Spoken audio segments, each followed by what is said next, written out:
अल्लाह के सिवा किसी को मदद के लिए पुकारना और अल्लाह के सिवा किसी की इबादत करना, ये शिरक कहलाता है।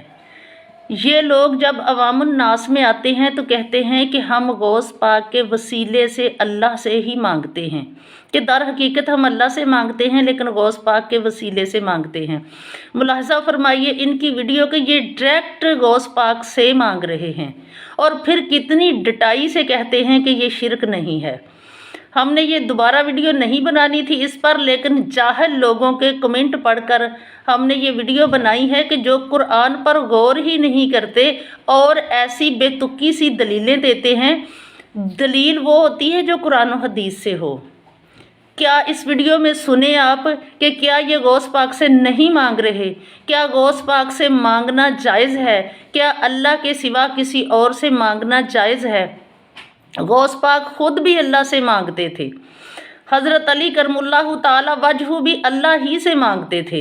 हमारे रसूलुल्लाह सल्लल्लाहु अलैहि वबारक वसल्लम की हदीस मुबारक है कि अगर तुम्हारे जूते का तस्मा भी टूट जाए तो तुम वो भी अल्लाह से ही मांगो।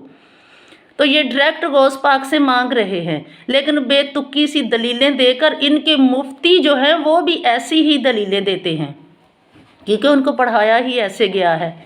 और इन्होंने इतनी तादाद में लोगों को गुमराह करके अपने पीछे लगाया हुआ है और उनको ऐसे मुतमिन करते हैं। और हैरत होती है उन जाहिल लोगों पर कि जो इनकी बेतुकी बातें सुनकर मुतमिन हो जाते हैं, और होते भी वही हैं जिन्होंने नाजरे से कुरान पाक भी नहीं पढ़ा होता।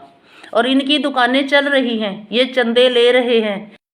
हमने जो कहा था ना कि ये शिरक करते हैं, मुलाहजा फरमा लीजिए सबूत।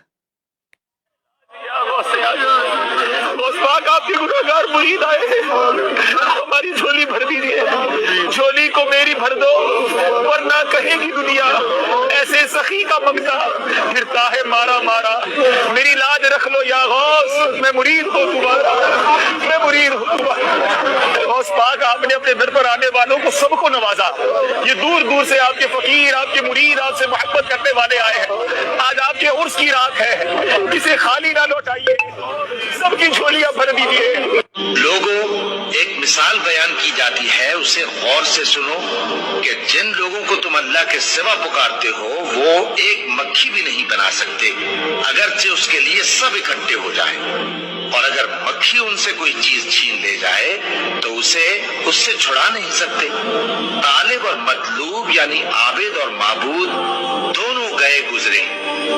इन लोगों ने अल्लाह की कदर जैसी करनी चाहिए थी नहीं की। जिनको हम काफिर कहते हैं ना, वो भी अल्लाह को मानते हैं, लेकिन अल्लाह के अलावा उन्होंने बुत बनाकर मंदिरों में रखे हुए हैं और जाकर उनसे भी मांगते हैं।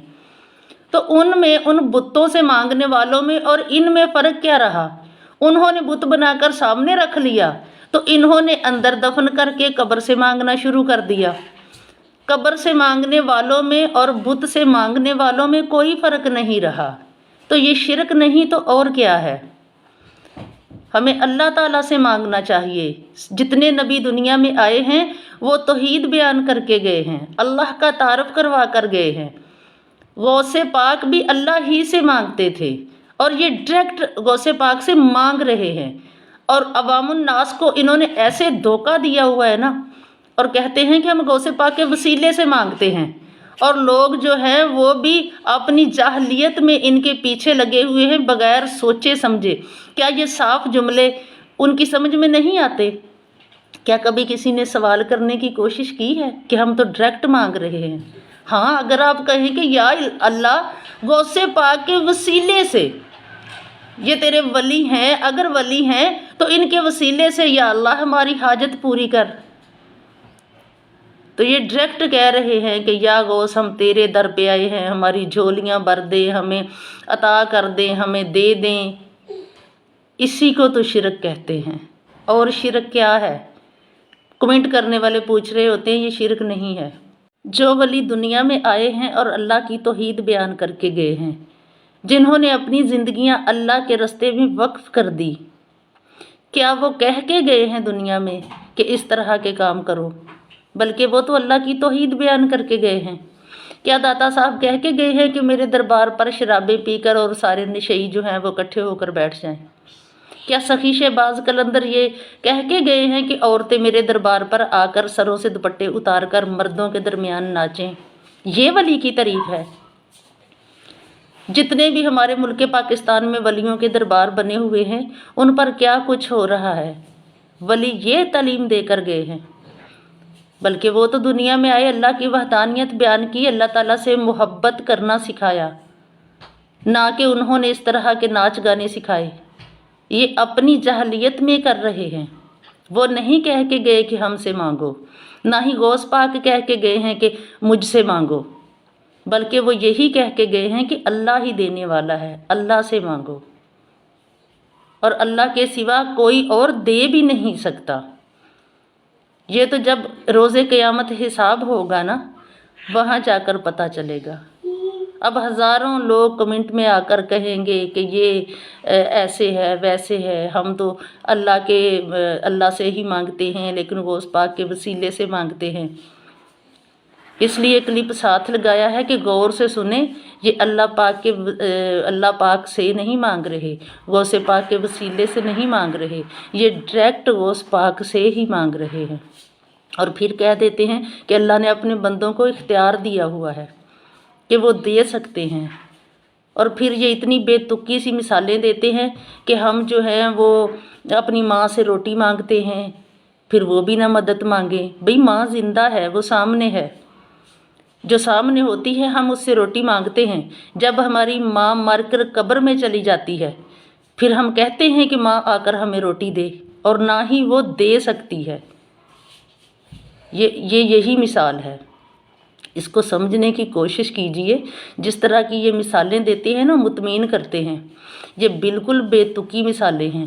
جو ہمارے پاس ہوتا ہے، سامنے ہوتا ہے، ہم اس سے مانگ سکتے ہیں کیونکہ وہ تو سامنے ہے۔ اور یہ دنیا جو ہے یہ عالم مسبب ہے، یہاں سبب سے سارا کچھ ہے، لیکن جب اس دنیا سے چلے جائیں گے پھر اگلا منظر ہوگا، پھر کچھ نہیں ہوگا۔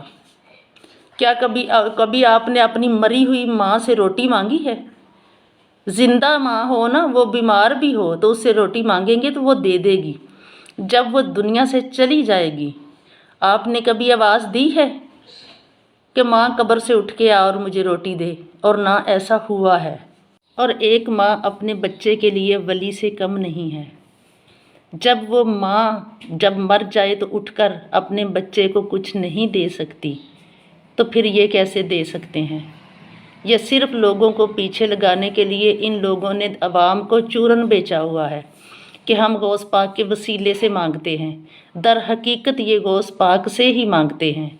اللہ نے اختیار بھی دیا ہو لیکن پھر بھی وہ ایسا نہیں کر سکتے جب وہ اس دنیا سے چلے جاتے ہیں۔